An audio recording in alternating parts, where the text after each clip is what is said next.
Yo, what's good, everybody? Welcome back to another Gifted Hoops episode. I'm pretty sure this is episode 6, I think. Very excited to be back. I've been working a lot and I've been working hard to get this podcast uploaded on the biggest audio platforms. Apple Podcasts just accepted me. So now this podcast will be available on Spotify, Apple Podcasts, and more. All those links will be in the description on the YouTube side of things. If you want to see the video version of this podcast, you'll be able to find it on YouTube every time that we record and upload. Today's episode is going to be on the longer side. I have a pre-recorded conversation that I had with my co-host of the locker room, Derek Stein, diehard 76ers fan, where we basically discuss and talk about the team and their collapse in Game 7, Doc Rivers being fired, and also some future moves that they're going to make. So that's one thing. But the number two thing that I want to address in this podcast is obviously Game 1 of the Lakers in Denver. And I know, I still have not fully dissected the collapse of Golden State and their loss in 6 games. It's been a lot going on, but I promise I'm going to have a separate podcast on that. I also want to address the lottery that took place as well. So let's get right into it. The first thing I'm going to lead with before we get into Game 1 of the Lakers Denver has to be the lottery.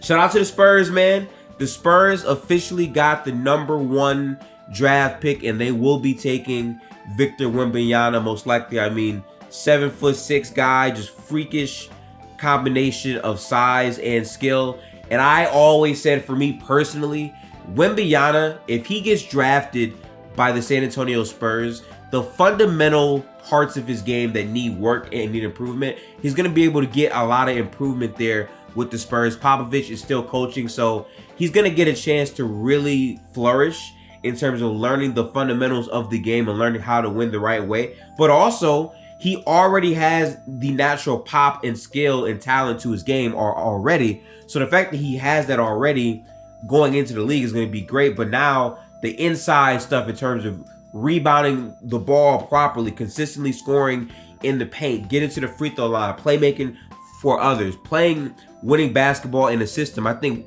Wembanyama, as young as he is going to be able to fit right in there because the Spurs specialize in those types of things. And I'm just happy because from an organizational standpoint, Wembanyama is basically their next franchise big man, right? Like Tim Duncan, David Robinson. You now have Victor Wembanyama in a new era where threes are more of a thing that every team tries to shoot. And now Victor can fit into this mold. But defensively, the Spurs dynasty has always been built on their dedication to defense. And for Wembanyama, he projects to be this guy that can be super lengthy, can roam all over the floor, block shots, protect the paint. In a system like this, he's going to be able to fit in just well. And with their core with Keldon Johnson, Vassell, and Sochan, and Trey Jones, they're going to have a roster of guys that grow together.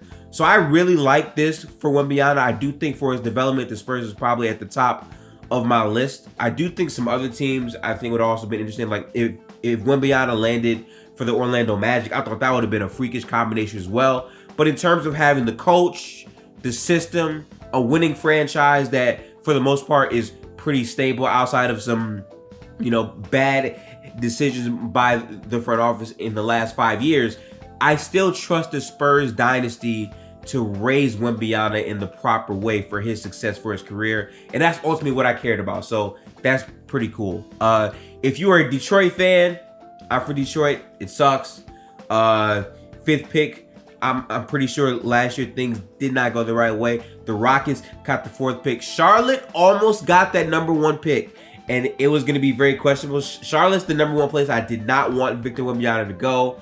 I think that franchise currently is a mess right now. So I think it's a W for Wembanyama that he did not have to wind up going there. But overall, the draft lottery was super, super duper impressive. And also, there's still a lot of good things to be seen. The Trailblazers landed a top 3 pick. You got to be excited if you're a Trailblazers fan that you're able to peak that high. On the Dallas Mavericks side of things, they were able to get the 10th pick, which means they keep their pick. If it fell to 11 or whatever, they would not have been able to, get it. So that's a great thing for the Dallas Mavericks as well, even though you probably would have wanted a higher draft pick you got something. So you should be excited about that. But overall, the draft lottery is great. We will be revisiting this once the draft officially happens. But overall, great draft lottery. Okay, now quickly before we get into the 76ers side of this podcast, I do want to address the Lakers versus the Nuggets in game one. First off, shout out to the Lakers. They beat my Golden State Warriors. We were not the better team. We did not shoot the ball well against them, and the Lakers just had more things going for them. I'll be addressing the Warriors side of things later, but in terms of this matchup, I am happy to see it. These two teams are the deepest teams in the West. They have depth. This is basically the best offense in the NBA throughout the playoffs versus the best defense in the NBA. And I love this type of matchup. Jokic is a sensational player, and as he makes it to the conference finals, he gets a chance to really build on that a lot more, which is great for him. And for the Lakers, I mean, you make a blockbuster trade mid-season. You get a lot of depth pieces around LeBron and Anthony Davis. And so far in the playoffs, you have not lost a home game. You've been very, very productive with a chance to go to the finals. So this is a great matchup for us to watch from both teams. In terms of game one, I thought game one was amazing. Jokic just flat out dominated in the first half. Just sensational play. He had like 12 rebounds and 5 assists in a quarter. Another triple-double for the game. He's just amazing. That last second three that he hit to close the second quarter out was just phenomenal and outstanding. It was over Anthony Davis super deep, and Anthony Davis just put his hands up not knowing what to do. And for a lot of people, the conversation around this game has kind of shifted to incredible shot making from Denver and how Denver might not be able to replicate this. Newsflash for you. Denver made some tough shots, cool, but their team is known for being a robust and consistent offense for the most part. Sure, they might not make these miracle shots, like, for instance, Jamal Murray taking that contested long two with the hand in his face over LeBron James. I think if you're the Lakers, you live with that, obviously. But in terms of them knocking down open threes and being very efficient as offense, that's what they do. I think for the Lakers, they tried to go small early to see if they could like have an offensive advantage, which is cool. But the way the Lakers beat Denver is not going to be based on that. It's going to be based on slowing the pace down and playing a more grinded out defensive game. And I think Darvin Ham understood that, because in the second half, this is basically a tale of two different games. In the first half, it looked like a blowout. It looked like things were pretty much over. Even more in the third quarter, it looked as if LA had no life. But then slowly they got back in the game. Bringing in Rui for more size, I thought always made more sense. And Darvin Ham tried out the small guard stuff. In the second half, he really played more Rui Hachimura in the lineup. And the Lakers were able to get back in the game, score more, play better defense by putting Rui on Nikola Jokic and letting Anthony Davis roam. Jokic did not look to score as much in the fourth quarter, but ultimately, anytime that, you know, LA made a big three, which, by the way, shout out to Austin Reeves. Austin Reeves was sensational in the fourth quarter. They kept giving him the same three from the same spot, and he knocked that shot down over and over. But every time they cut the lead from 10 to 5 to 3 to where it's a one-possession game, Denver just found a way to squeeze it out. If it was free throws, if it was a wide-open Jeff Green three-point shot, they just found ways to be productive in the fourth quarter when it mattered most. And while Jokic had a monster game, AD had 40 points. Like, I think the Lakers as a team shot a similar percentage to what the Nuggets shot from the field, and they still lost. So you can argue the semantics on who lost it more, who won it more, but what I will say is for Denver, it does favor them from this perspective, because they were able to see the Lakers' adjustment of putting Hachimura on Jokic. And the fact that they were able to win that game, if you're Denver, you want to go into the film room and see how you can break the game open and see how you can counter that lineup. In my opinion, Jokic just has to dominate Hachimura more and take Aaron Gordon out of the dunker spot, so that way Jokic has more room to operate and score in individual coverage. Because the Lakers' idea of doing that is Anthony Davis's best trait as a defender throughout these playoffs has been providing help side rim protection.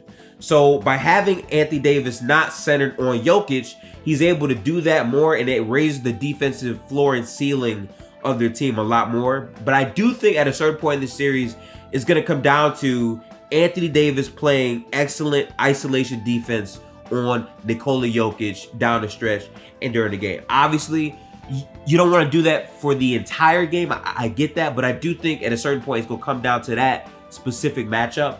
But the question is, how does Denver adjust in game 2 to that? And considering that they won game 1, if they're able to take game 2, they will be in the driver's seat of this series. So overall, phenomenal game 1. It was good basketball for us to watch, and I cannot wait for game 2. But those are my thoughts on Lakers-Denver game 1. I will be having some more explicit, podcast episodes focusing on the ins and outs of that series with some other content creators, so make sure to tap in for that. But I want to officially introduce the second part of this episode, which deals with us talking about the 76ers, Doc Rivers firing, with my co-host Derek Stein, who has a podcast of his own, Not Just Drill, and make sure to tap into all of that on all platforms. But let's officially transition right into that. I appreciate y'all's support. Peace out. What's good, everybody? It's been a while since the last episode of Gifted Hoops. We got a lot of content that's coming on the way, so I appreciate all the support. We just found a way to get these episodes available on Apple Podcasts now, so it'll be on Apple Podcasts, Spotify, and everywhere else you hear your audio. But I'm joined here today with my favorite co-host of the locker room, Derek Stein. He's also been back and consistent with his podcast, Not Just Dribble. Derek, say hello to the people. What's up, everybody? Pleasure to be back. And yeah, man, I like trying to stay consistent with Not Just Dribble, and so far it's worked out well, and the NBA keeps giving more and more material. It never slows down. Undoubtedly. I mean, the last time I was here, my favorite team was on the verge of going down 3-1. They went down 3-1 and they lost, and I've been sick ever since that time, so I haven't really been in the best space to get back to podcasting, but we're officially here. I've been taking hella medicine, hot showers, good water, but we're here because the Celtics-Sixers series has officially concluded. If you want to check our last thoughts on that series, I did another podcast with Derek and also Celtics fan Keanu, who's probably ecstatic right now that her team won. But we went from a series preview to the series being over. That series did wind up going 7 total games. Derek, what are your thoughts on the series as a whole before we get into the Doc Rivers news here? Yeah, so we briefly discussed it on my show as well, Not Just Dribble. Myself, yourself, and Tony Schwartz briefly discussed Game 7, and I'm still torn up about it. Truth be told, I don't know that I'll ever get over that absolute dismantling and just absolute embarrassment that I had to witness in that Game 7. But I think with Doc Rivers no longer being the coach of this team, I think experience is a fantastic teacher. So I would like to think the positive spin on it is this team will grow, get better from this situation, and we still have a solid roster. The East is only going to get better, but it's still a solid roster that can compete. It went to Game 7 with the team that I think was the best team in the East. So I feel okay. I don't feel great, but I feel okay now that I've had time to digest that performance. Yeah, I think the NBA continues to be a very interesting place because, all around us, we're seeing these playoff series ends and a lot of teams are firing their head coaches immediately. It was kind of crazy because in Game 7 postgame, Doc Rivers said he expected to be back in coaching, and like 2 days later, he's fired. I think for a lot of Sixers fans, they're ecstatic to see this head coach is off of their team. Doc Rivers has not been a great adjustments type of coach for you guys over the past 3 seasons, but at the same time, the way that playoff series went this year, I think this was really your best shot to get out of the second round and into a conference finals, probably since the Jimmy Butler teams, which ironically enough, he's in the conference finals. How do you think Doc Rivers did in this series? And do you think it's more the lack of adjustments on his part or just the team overall not stepping up when they needed to the most? Yeah, I think to your point, Doc Rivers has not been a great adjustments coach. We've got plenty of material before the Sixers to go over that would cite that. I will say this was Doc's best season, certainly. This particular season, Sixers had 54 wins, which is the most since that 2000-2001 Sixers squad with Larry Brown, AI, Mutombo. So it would definitely signal that this team was legit. You know, top 10 in offensive and defensive efficiency, well-rounded, of course, had the MVP on the team. Harden was considered by many an all-star snub, which, you know, I didn't think so, but that's beside the point. So this was a good squad. This was a really good squad and one that was worthy of contention. As far as the second round went, I mean, we can talk about the first round. You know, the Brooklyn Nets, without their two stars that they started the season with, were not up to par with the Philadelphia 76ers. So we didn't really think about the round one. Of course, Philadelphia was thinking about round two the entire time. And as far as round two, I think Rivers did a solid job, all things considered. You have to be happy with game one. Stealing that in Boston was huge. James Harden, of course, was fantastic. And you had solid games, I think, from the team despite the losses. So I refer to, obviously, James Harden had 5 not so good series, and maybe I would say like he had 3 good games, 2 fantastic games.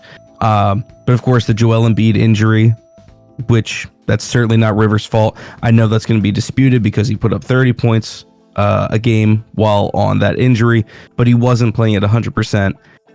And I still think that was a factor. Not an excuse, but a factor. So I think Rivers did pretty well with what he had. I do think there were adjustments that could have been made before this series that would have made this team a bit more well-rounded. Tyrese Maxey handling the ball more often than not in offensive possessions, particularly in the half court, would have been an adjustment I would have liked to have seen. Tobias Harris, you know, being maybe a more active cutter is something I would have liked to seen from my head coach to, you know, implement. But again, these are Rivers issues that were always prevalent. We didn't lose the series because Rivers didn't make these adjustments before. These are adjustments that should have happened before this series. And of course, Embiid and Harden putting up all-time stinker performances in Game 7, Rivers has no control of that. He can't help if Embiid can't make a mid-range jumper, and he can't help if Harden is blowing layups. No coach can fix that. So I don't put that all on Doc at the end of the day, but I do think he did enough wrong to lose his job. Honestly, I agree. As you know, I am a long-time slanderer of Glenn. I have always felt that he's been a pretty inept coach in a lot of his stops from the Clippers all the way through.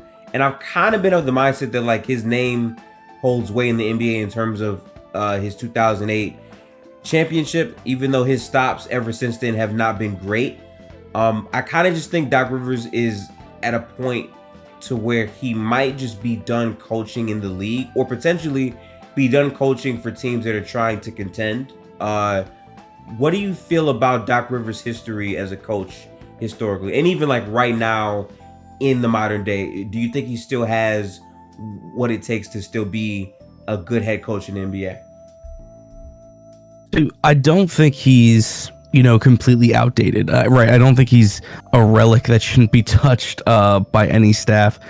I think as a head coach, his strengths are certainly building, easygoing relationships with his players. I think he's had, decades of success with that. He certainly understands the player dynamic, being, of course, a former player himself, which is really important to have on your team. And I think he has good instincts as a coach as far as like recognizing strengths and weaknesses and really playing to those strengths. I think the concerns come into really working on the weaknesses, or really working and fine-tuning the strengths to their like utmost success. Like we saw James Harden and Joel Embiid, 2 very talented players, really succeed this season as the best pick and roll duo in the NBA. For me, I think of the little things that you have to tweak when you're going against tougher competition and you're expecting when your first option is taken away. We saw that in the Boston series when Rob Will was introduced into the starting lineup in Game 6.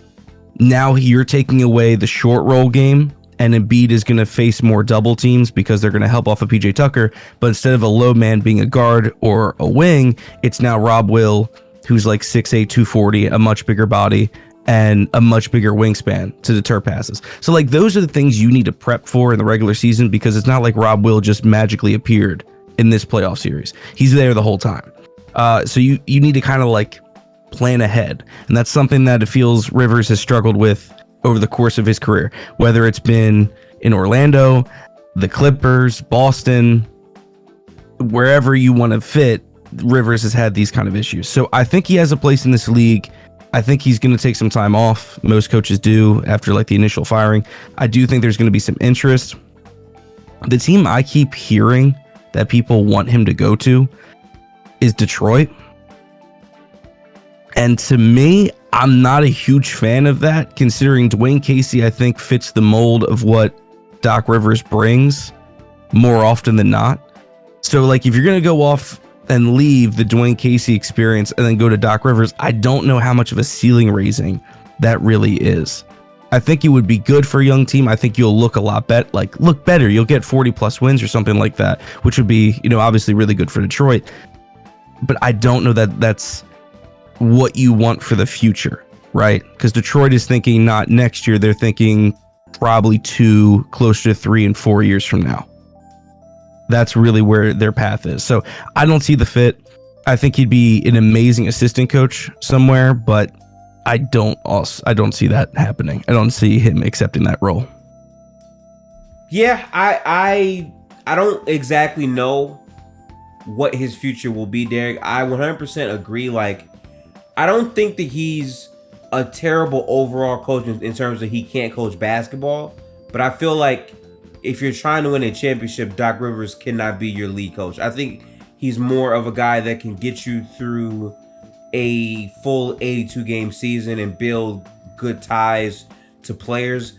But I think like his creativity in terms of offensively and even defensively leaves a lot to be desired. Like, I mean, I'll never forget Game 7, not this year, but versus the Hawks, where he was doing multiple all bench lineups at a time. Like, that type of Doc Rivers gives people a lot of headaches, especially when like there's time after time at a time where there's a half court set and no one is moving to help the star players at all, and it just leads to stagnant offense. Yeah, and that goes back to my point, I think, with Harden and Embiid, that pick and roll duo is something that's been like super effective and productive in the regular season. But if you don't go over the little things that you will encounter in the playoffs, now you're not set up for success. And that's something I think we've seen before, like especially that half court offense that you bring up. We saw it with the Clippers in both iterations, whether it was Kawhi and PG struggling to find half court sets, and we blamed the lack of a true point guard, right? Not being able to set those guys up. Well, Doc had a true point guard a few years before with Chris Paul. And so the Lob City iteration of Chris Paul, Blake Griffin, DeAndre Jordan, and shooters, that team was unsuccessful. In fact, blowing not one, but 2 3-1 leads during their time. The Josh Smith 3-point game against Houston. Great. And of course, kind of like letting the door open for Golden State to come out and take over and become the dynasty they become out west. So he's had this before. And then, I mean, we go back to Orlando, and which just cracks me up, because if you want to look up hilarious quotes of Doc Rivers not taking accountability, look no further than the early 2000s with the Orlando Magic. Those rosters are not fantastic by any metric, any era. But you have Tracy McGrady and a 3-1 lead in the Eastern Conference first round, and you can't close. It doesn't look good in hindsight. It doesn't look good. It didn't look good then. It doesn't look good now, basically. So these lack of adjustments when Rivers has a plethora of experience is nothing short of frustrating. You have to look at this. I mean, he is 4th gifted in most consecutive winning seasons as a coach. He's 4th all time. 16 straight seasons of a winning record. Do you know the 3 coaches ahead of him? Popovich and Spoelstra, maybe? No Spo, just only because he hasn't been around long enough. Papa's number 1 with 22. Enough. Those other 2 coaches happen to be Hall of Famers. Phil Jackson and Pat Riley. Makes a lot of sense. Makes a lot of sense. Okay. That's the company Doc is in from that precedence of being consistent for so long. But of course, he has 1 championship to show for it. Greg has 5. Phil has 6. No, excuse me. Phil has 11. Yeah, 11. 11 with Shaq and Kobe, and then of course with Michael. And Pat has 5, I think, if I'm doing my math right. 5 with 5 or 6 with the Lakers, and then with the Heat. So my point is, look, the success is like that's the thing, right? That's the separating factor. And of course, the Sixers, who haven't had a championship since 1983 and haven't been to one since 2001, you're not getting a coach that's getting you over the hump. And we can talk about that Celtics championship, which has been ridiculed immensely. That's what Rivers is really living off of. And I'm sure there's going to be teams that are excited about potential consistency, batting around 45, 50 win seasons. But as we've seen before, being just good enough, but not great, isn't where you really want to be in the NBA. You have to have a better chance. And if you're not giving yourself a better chance to win it all, a lot of franchises and fans start asking, what's the point? Yeah. This is a very cutthroat league to where, pros get traded all the time and coaches will get fired all the time, because at the end of the day, the NBA is a business that is about results. Okay. We didn't make the playoffs this year. Next year, we got to make the playoffs. Okay. This year, we have not made the playoffs. We now want to go for a deep playoff run. Okay. We've done that. Now, let's go to the finals and win. Okay. We made the finals and lost. This year, we have to make the finals and win, or we blow things up and go back to, square one. Like, that's how the league goes. That's how the league really operates. And being in a state to where you're good enough to be like a 6 seed, 7 seed, right? Like, feisty, cool, but you're not really expected to win or go anywhere. And for some teams, based on their location, their popularity in terms of like their marking the audience that they bring in, maybe for some teams that's fine, but for the majority of teams in the NBA, it's all about the growth towards a championship. And for Doc Rivers, again, like, that's a crazy stat for him to be having that many wins, but every time he gets into the playoffs where you have to make these adjustments and changes on the fly, he struggles. And he kind of confuses me, Derek, because before Game 7, he said we were expecting them to go to Rob Williams earlier in the series, so all we've been doing is having them practice for Rob Williams. And then they play the game, and it looks like that never happened. Like, he's been a very confusing coach in terms of his comments before and after big games and his explanations of what to expect, I would say. Yeah, absolutely. And as we talked about with Tony in the last episode we did, his practices have routinely been called by players, relaxed. Like, it's a lot of walkthrough, maybe a little bit of discussion, but very easygoing. And again, that's a great way for players to admire you and maybe build like trust that way, a level of comfort. But the NBA has only gotten more athletic. I know old heads aren't going to be happy to hear about that, but the game has truly accelerated in pace and in style. And you can't play the same way you did even 5 years ago. Like, the game is ever changing, and it's not just the 3-point shot. Ball movement and pace and transition defense have all shifted immensely in the past 8 to 10 years. I mean, it looks like a different game. We throw on clips of the early 2000s and people would think it's a different sport. It like the dead ball era to what we have now, it's insane. Like, other sports really can't relate in that way where the game hasn't evolved nearly as much. So I think, Rivers is maybe stuck in kind of like, I don't want to say in old ways, but I just think, especially in the playoffs, the NBA turns into a bit of a chess match. And that's where, coaches can and have lost their jobs just on those kind of like those, dueling, spots and series. So, I mean, we've discussed before, there's a lot of guys out on the market right now. Mike Budenholzer, Nick Nurse, Monty Williams are all on the market. Monty Williams being in an NBA Finals, losing that Finals to Mike Budenholzer, who won, and then Nick Nurse, who of course has a championship. Very high-profile coaches have lost their jobs off of not meeting expectations. And I think a lot of fans certainly question why Doc Rivers is given so many chances given those failures.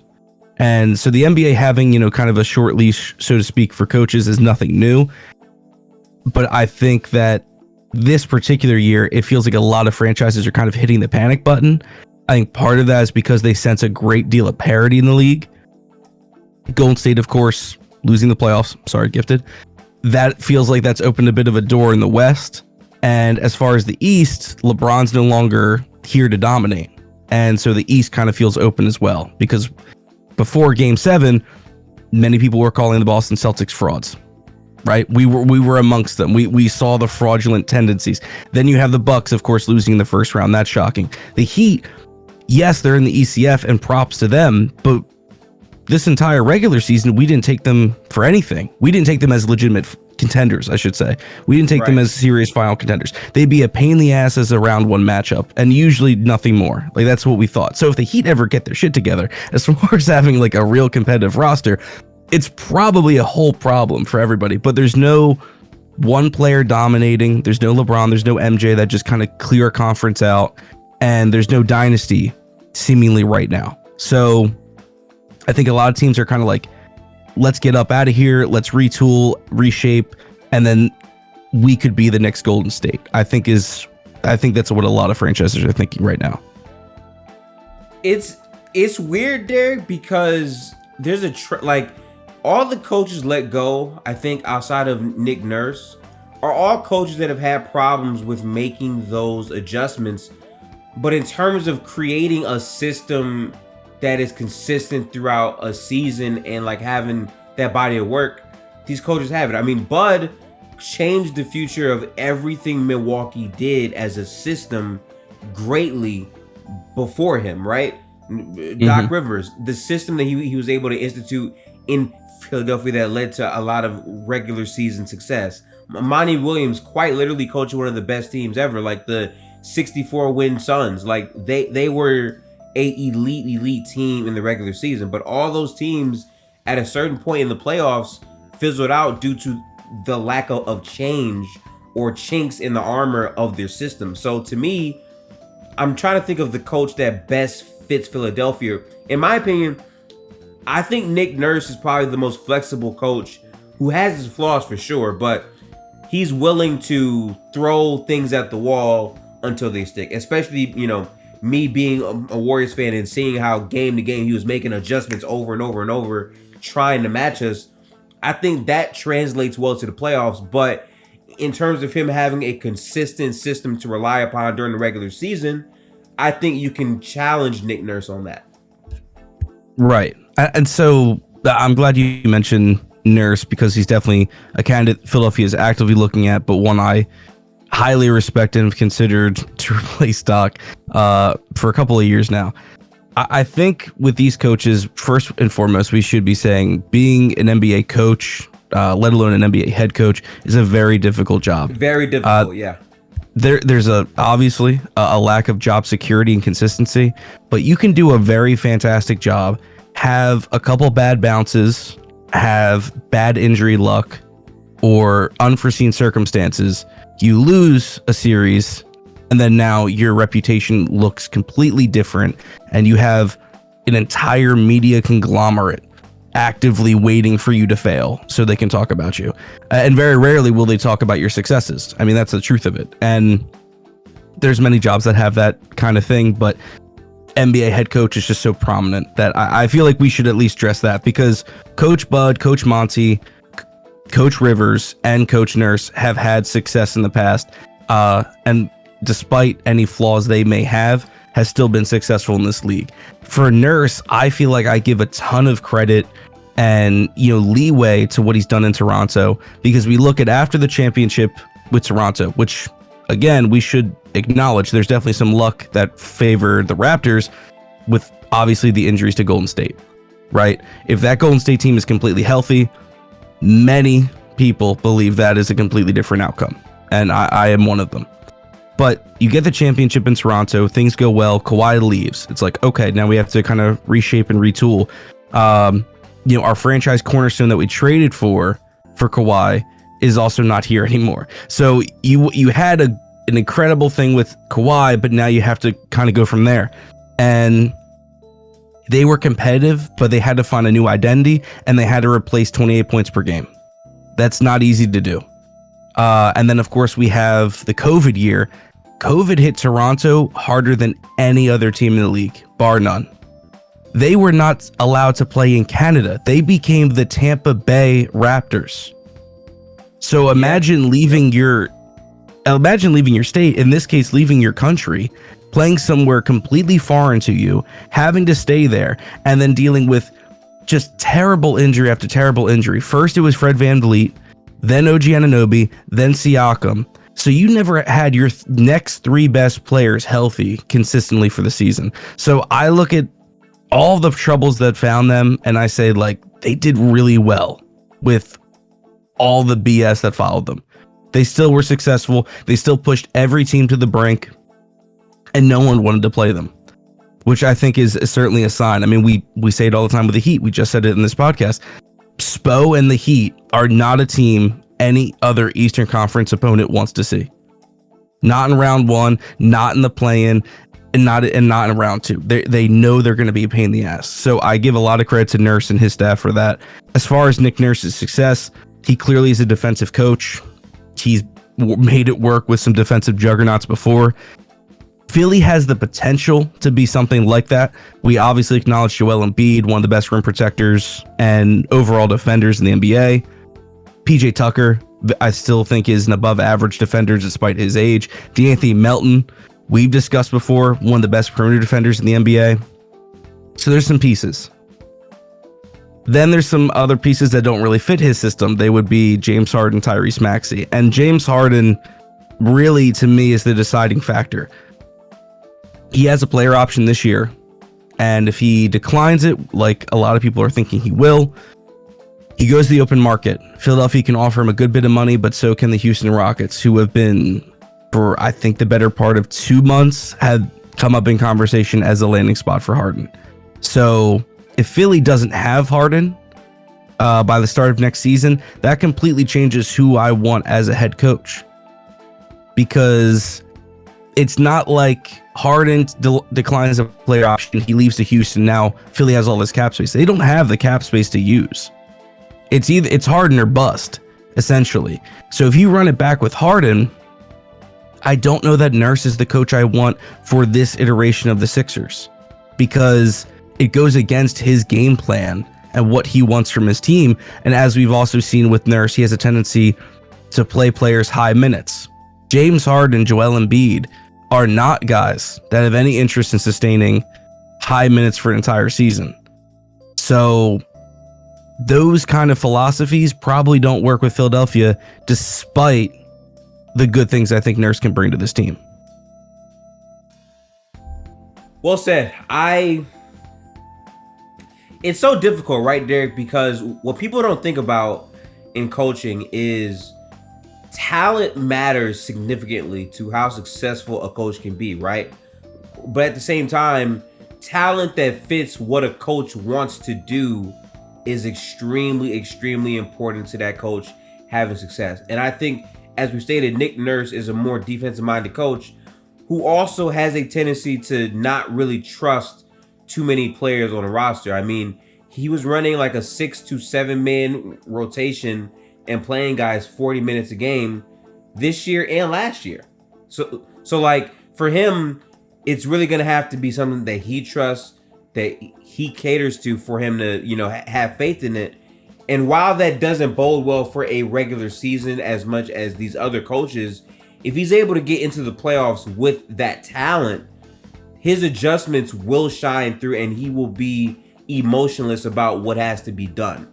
And I think a good coach has to be willing to be flexible and try new things for success, but also not try too hard to where you're messing up what's actually working. And I think Nick Nurse can qualify under that.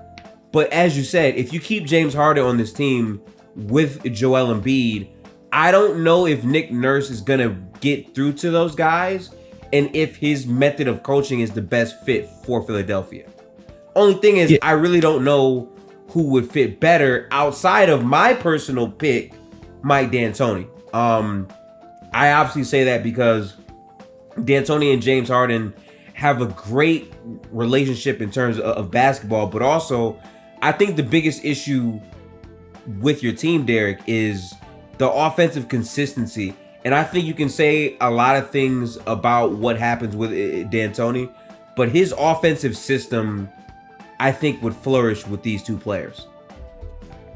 Yeah, I want to say before I address MDA, the Harden situation, it kind of goes like this. So if Harden were to opt out of his deal, he would be eligible for a 4-year, $202 million deal with another team. The Sixers could offer 4 years, $210. So essentially, they can throw a little bit more money at him, but not a whole lot. The Sixers can't get him for that 5th year because of the over 38 rule that the NBA has. So he wouldn't be that. So that advantage is already gone, despite the Sixers having the bird rights. So if Harden were to leave, and again, Houston is primarily the target team, we really haven't heard much else. I know Phoenix has floated out. I personally think that's complete BS. I don't see any world where that happens. But if he goes to Houston, for example, Harden would essentially take that money with him. All the Sixers would have is a full mid-level exception, which would be worth about $12 million. So even if you are anti-Harden to the extreme, it'd be difficult to replace 20 and 10 and your second best player with $12 million a year. That's not a great supplement. But to your point about MDA, I think D'Antoni, who, by the way, prior to the Doc hire, was highly considered to take the Sixers job. To my understanding, he was in the top 2. It just came down to a little bit of groveling and I guess a really good interview from Rivers. MDA obviously is an offensive savant. Like, he has helped shape many offenses that we see in the NBA today and was very successful in many places before, of course, referring to Houston the most when Harden was at his MVP form. I think that the things I worry about MDA are this: an over-reliance on an aging star, of course referring to James Harden, who had stretches this season where he looked fantastic and was really a player that we saw in Brooklyn. I think that player that we saw in Houston no longer exists. 30 and 10 is just not something James Harden can do anymore. But I think the Brooklyn version that we saw is really, really good, but I don't think it exists for 65 plus games. Harden this season didn't even play 60 games in the regular season.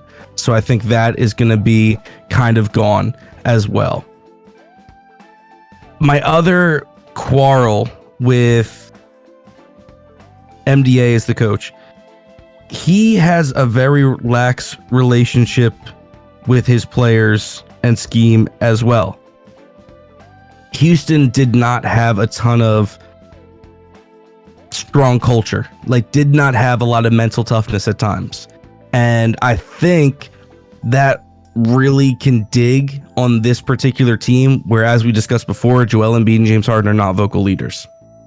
And I don't suspect that it's going to get any better with MDA. So if those concerns are still prevalent, again, I think it's just a really tough fit. if I had thoughts that MDA would come in and really reshape the half-court version of this offense, better utilize Embiid as maybe not the main screener, but setting off-ball screens for players, having other guys attack downhill a bit more, get the ball out of Harden's hands a little bit more in the regular season, so when the playoffs come around, this team is better equipped to handle different defenses. If I thought those things were going to happen, I would say sign me up. But I don't know that that is going to happen. And of course, MDA is, older than some of these other coaches. So the chances of him being here for the long haul also very unlikely. Yeah, I think those are fair counters, Derek. I think for me, what I more so look at is the success that I've seen Harden be able to have, not just with him technically at the helm, but even in Brooklyn. The Brooklyn James Harden was coached offensively by D'Antoni. Even though the head coach was obviously Ime, you still had D'Antoni there off that bench. So to me, it's like, as I look at it, it really comes down to the productivity of what the offense can be with Joel Embiid, because in my opinion, D'Antoni was super reliant on James Harden, because he was the best player on that team, but also because he played the point guard.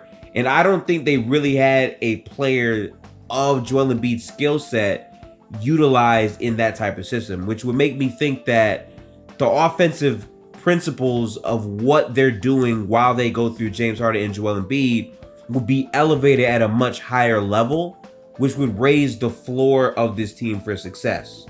I do think you can still probably get that same productivity if he's not necessarily the head coach, but I also feel like if you get strong enough assistant coaches to partner with D'Antoni as well, you can still find good success for the other areas that he fails in, I think. But it really comes down to like what coach you trust the most out of the current crop of coaches. And I just don't think that these other coaches outside of maybe Monty Williams are going to be able to have that same guessable impact, in my opinion. Right. Yeah. So first and foremost, I think you meant Steve Nash with MDA. I did, but that man wasn't coaching respectfully. Yeah, that is true. That is true. Yeah, I think you bring up Monty, and he was the name I was going to kind of circle back to. We'll go through the other candidates, briefly.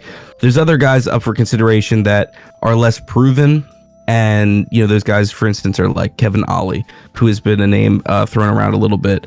I don't know that this team, or I should say this franchise, is looking to go younger and kind of have an unproven name, so to speak, take over the helm, especially with all these vets and this like current roster construction. I just don't really see it. Coach Bud, who of course just got fired by Milwaukee. Coach Bud is a very good coach, but I do think there is a real like ceiling issue. The lack of adjustments was astounding, to say the least, in a lot of bad ways. And I understand that Giannis was hurt for 2 games of the Miami series, but you have such a good roster in Milwaukee. It's really difficult to see how you don't pull that series out. Like, I know you didn't have a fully healthy Chris Middleton, and Drew Holiday had a couple of stinkers in there, but you had a DPOY candidate in Brook Lopez. Then you have Giannis for stretches, who we've considered one of, if not the best player in the NBA. And Drew Holiday is still an all-defensive player while also putting up, all-star type numbers offensively.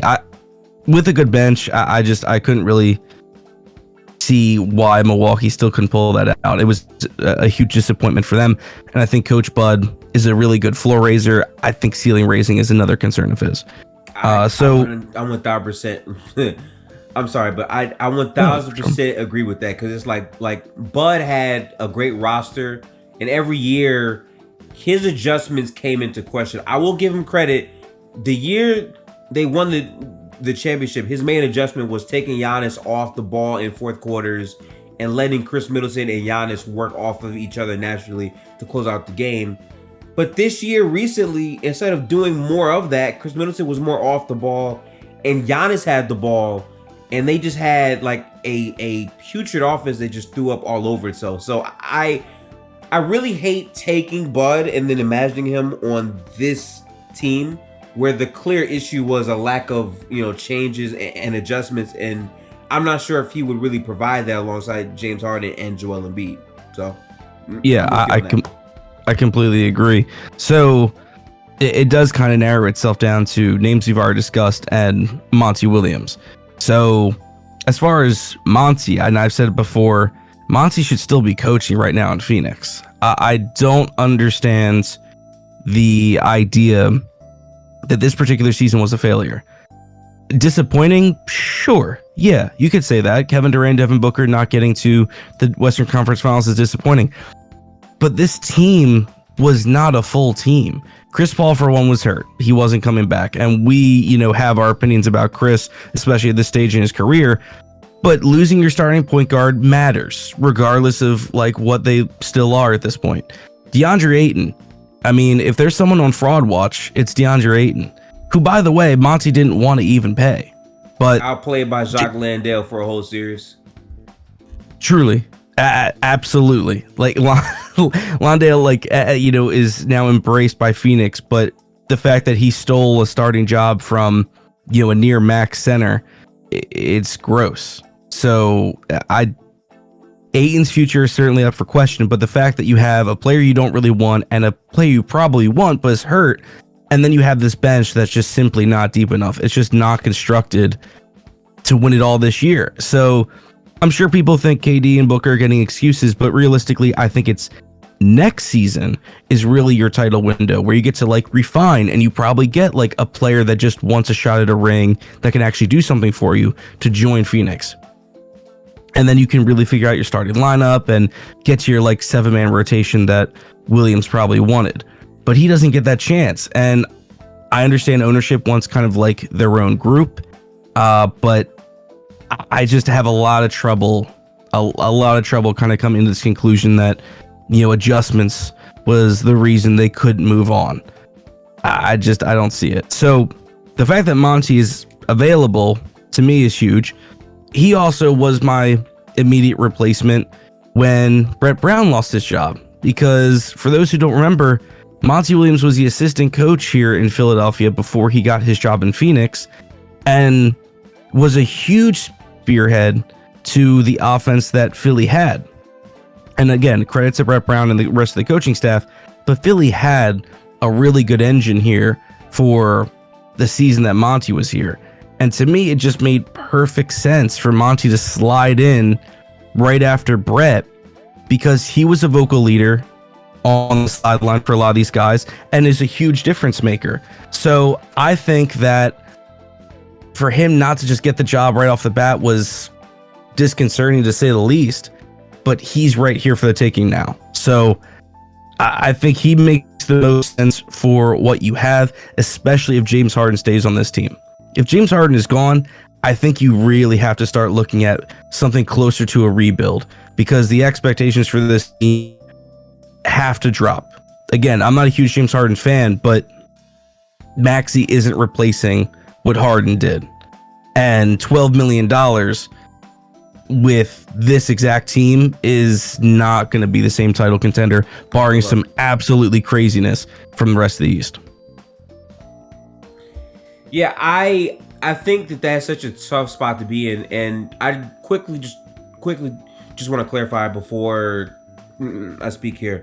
When you say rebuild, are you talking about a potential future without Joel Embiid on the roster, or rebuild around Joel Embiid? That's a good question, Gifted. I think I sadly have to weigh both. I think realistically, look, trading an MVP is something that only Philadelphia could find themselves in this situation. This isn't a conversation really for any other franchise, but I think you have to weigh the timeline for each player on this team and what you can actually do with the time that you have. Tobias Harris trades do not look fruitful for Philadelphia. No, I think he had a pretty good postseason for what it's worth. I think he had, overall was solid, but nothing outstanding and nothing that really motivates a team to take the last 2 years of this contract gleefully. So that doesn't look so good. Again, James Harden, we've already discussed what that situation looks like. Barring a wild team coming out of nowhere and one that was down for a sign and trade, I don't see it. I also don't think a lot of teams would give up big assets for an aging star in Harden. That's just me. Tyrese Maxey. Again, he has to sign an extension first, and that whole price tag is still being discussed and will continue to be discussed. But he isn't going to turn into assets that magically turn this team into contention when Maxey is already your third best player and has, to me, clearly more potential to grow. So trading him doesn't make any sense. So then you're left with, Maxey and then your young guys, which would be like Paul Reed, Jaden Springer, and going full tilt rebuild. And that means, losing Harden, trading Tobias for something, probably assets that you can flip or contracts that are, easier to deal with, and trading Joel Embiid, which is obviously the asset that's going to get you the most. So I really haven't thought much about a Joel Embiid trade. I think it's far too early. The rest of this offseason has to actually go through, and you're going to get more desperate candidates that will, have that Rudy Gobert level trade, right? That's what you need in return, is a huge haul. So, like, my starting position right now, not that I think teams would actually just get ready to fork this up, 4 first-round picks, a young talent, and a good player that's going to match most of Joel's salary, which is a lot. And it should be. It's an MVP. It's an MVP caliber player. If you didn't think he deserved the MVP this year, fine. He still was really, really good. 30-10 with good defense is worth a lot in this league. So that's like the thought that's going in the back of my head. But I think you have to think retool, get a new coach. Hopefully it's not a huge system to try and adjust to. James Harden, Joel Embiid, and Tyrese Maxey is a really good starting 3 for success. So that's where I'm at. Again, if Harden leaves, then it's going to open the door to a new conversation about what this team looks like. Yeah, man. Wow. It's very tough to even contemplate a Joel Embiid trade when he just won the MVP for this franchise, and it was like a huge emotional moment. But if you're talking about stylistically what can happen, I do believe that tough conversation is on the table. From my perspective, what makes this so interesting is Doc Rivers was fired on the same night of the NBA lottery. And that draft is going to impact a lot of what teams are trying to do. I'm not quite sure what Philadelphia has planned for that as well. But the issue with finding the realistic head coaches, there's so many questions before that have to be answered. Is Harden coming back? Are you going to try to sign and trade Harden? If you sign and trade Harden, you hard cap yourself. Are you going to get great assets back for Harden in a sign and trade? Will he just opt out because he didn't like his time here? There's so many other questions that have to be answered first before we can point to what the best head coach is. And I feel like that type of conversation is really what makes the failure this year sting more, because there was so much at stake that was riding on this. Because I think personally, right there, if you guys go to the conference finals, and even if you lose, the fact that you broke the mold and you made it to the third round, it would prove that, okay, there's something for sure here. We have to somewhat stick with this. Granted, if that happened, you might be stuck with Doc Rivers right now, but this tougher conversation of what has to happen wouldn't really have to take place. And to me, that falls on the star players. I mean, James Harden, great game 1, cool. Also, great game 4. But in between those, he had a lot of stinkers, especially when he was not looking at the rim in the first quarter of game 7, even though he had some great passes. And then at the same time, the conversation about who Joel Embiid is as a player, I do think at a certain point it has to be talked about, because I think now the sample size on him in the playoffs is he has been a playoff dropper. And a lot of it, to be fair to you, Derek, right, does come down to the health and the injury concerns about how he cannot stay healthy for 2 straight playoff rounds. But at the same time, He comes back, he gets himself into a rhythm. He has like 2 big games or whatever, and then as the series wanes on, he just doesn't have it in the second halves of games. And that's the tougher part for who Joel Embiid is, because if you're not confident that you can win a title with Joel Embiid being the best player on the team, then that opens up this tough conversation. Right. So to address Harden, I mean, the disparity from his great games to the other games. Harden was 37 for 61 in the 3 wins against Boston. So that's 60%. In the losses, he was 12 for 55. Ooh, damn. That's a hair under 22%. And you mentioned Game 7. I mean, all the bad habits, all the things I talked to you about that I didn't like from Harden just came back in full force in Game 7. The absolute worst time for the ball hogging and holding, the slow-mo pace, the no movement off ball, and the not looking at the rim, selling layups. All of that happened in Game 7. So that definitely leaves a sour taste in your mouth and distrust for what he could be coming back. Again, another year older. You hate to say it, but that's just the reality.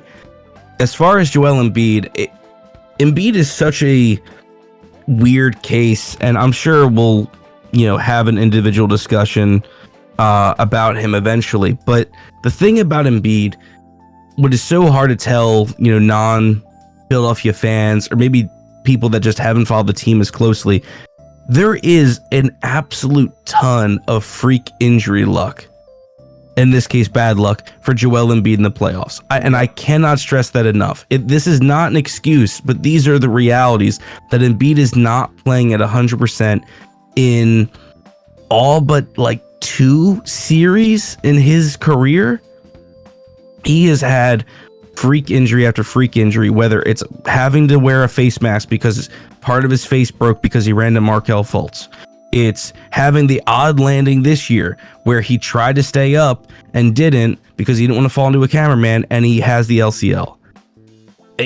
The stomach bug, if you want to say that's dumb as hell that he got in Toronto, fine. But if you're on the verge of, losing it on the floor and feeling queasy the entire time, that will affect your play. Again, if you don't really care, that's fine. This year, again, he has an injury that kept him out for multiple games. I think it ended up being 4 or 5 games in total from like this playoff run. Then he has to come back and get acclimated against one of the best teams in basketball. And then in Game 7, where he has to play the most minutes, he looks really tired and out of it. Again, not an excuse, because at the end of the day, it was still very bad performance. But I feel like Game 7 is the one performance I can look at and definitively say that is a playoff dropper. And I'd have to go back to really sit and think about it, but I don't think there's that many other instances of that. So while I agree you can leave with the conclusion this year that Embiid, for right now at least, is a playoff dropper, that's fine. I really think he hasn't had a good shake at all of this. So that's why I want to still have some confidence that he can still be a better player and be the best player on a championship team. I still think that's possible. But the bottom line is you just need to build a really good team to win this league. That's just it. Like you can't do it with, there's no solo X. And I don't know that there ever really have been in NBA history, but that doesn't exist now. There's just too much talent on the floor at a given time. Even 2-man X, you need a good roster. I mean, we saw LeBron and AD, what they had before the trade deadline and what they have after. The only reason the Lakers in the WCF is because they have depth.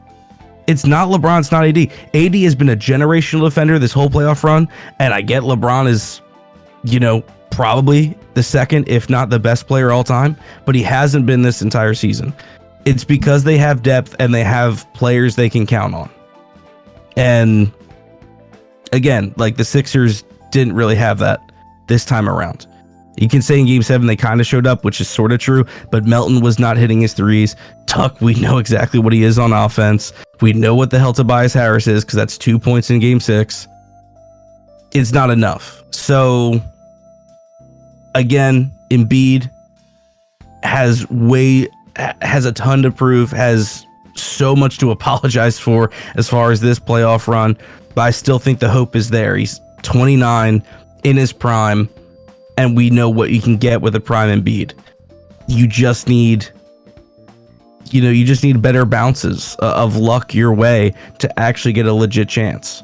And so far, Philly just hasn't had that. Yeah, it has been very unfortunate for Joel Embiid. Again, he's had multiple postseasons with things that are plaguing him headed into the second round.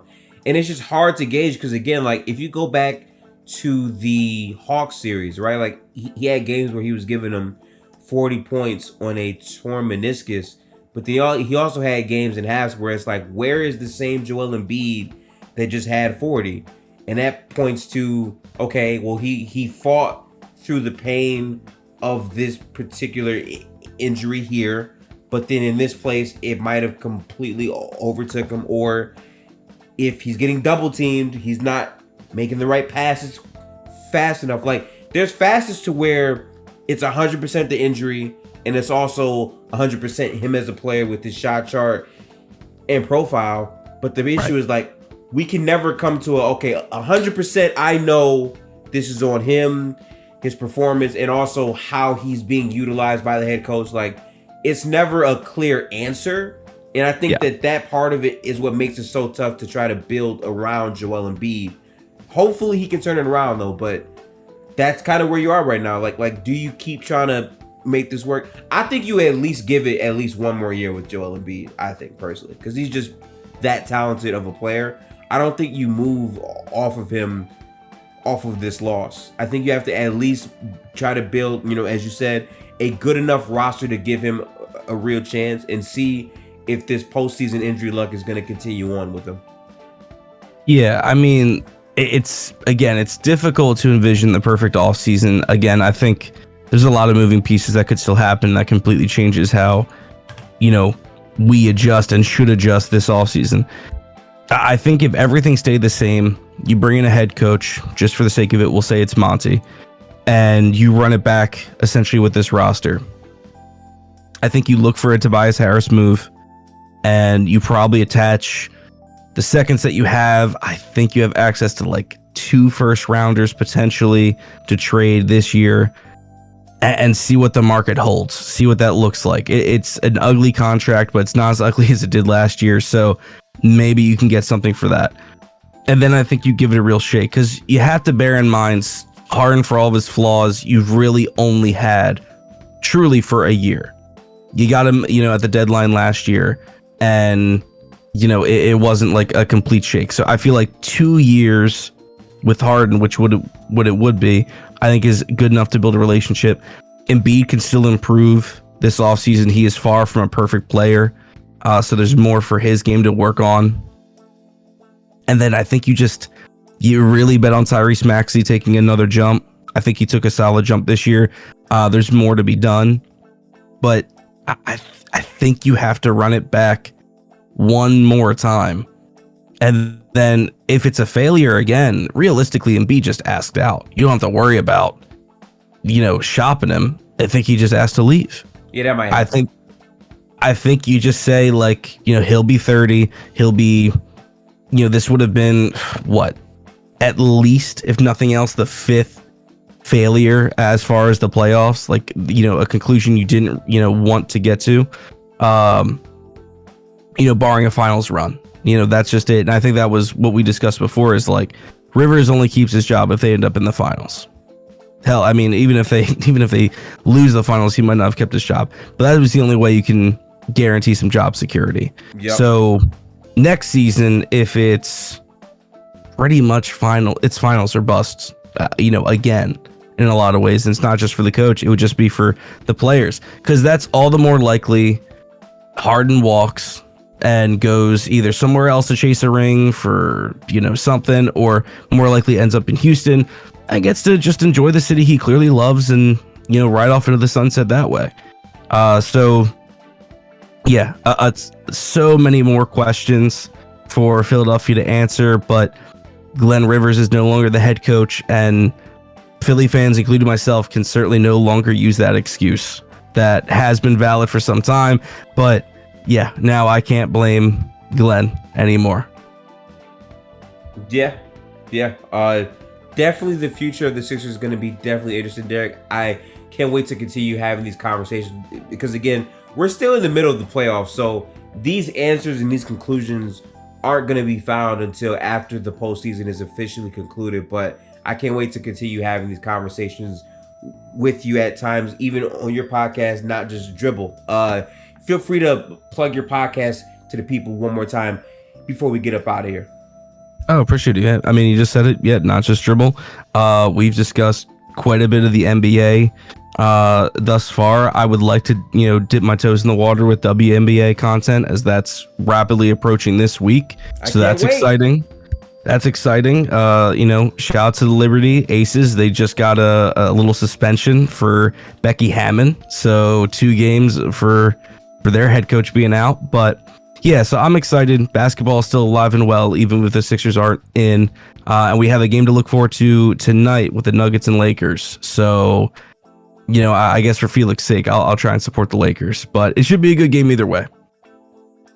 Yeah, I'm actually very excited for this. I still have pain in my heart, I guess, that Golden State lost. But ultimately, I do think that the depth between Denver and the Lakers is just going to make for a much more competitive series with counters. And I do have to give Darvin Ham credit because he has made some adjustments in these playoffs. So I think seeing that match between Malone and Jokic and LeBron, Anthony Davis, and Ham, I think that's going to be a very interesting thing to see. So tonight should be some fun playoff basketball. We will be doing some spaces on Twitter, which, by the way, make sure to follow Derek on Twitter and also me on Twitter. I'm gonna put all of our links and stuff in the description because now that we're finally in the conference finals, we will be bringing back the locker room, so there will be a bit more spaces about film and things that we're seeing in these series. But